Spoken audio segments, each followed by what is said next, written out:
Ô Wendel, como funciona a queima de uma lareira?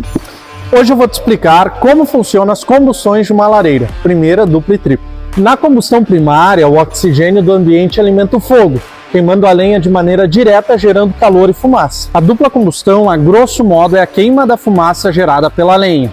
Neste formato, nós temos um equipamento que é mais eficiente e um equipamento que é mais ecoamigável. Afinal, com a dupla combustão, nós estamos deixando de jogar inúmeros gases nocivos na atmosfera. E a tripla combustão é o que nós chamamos de função limpa-vidro.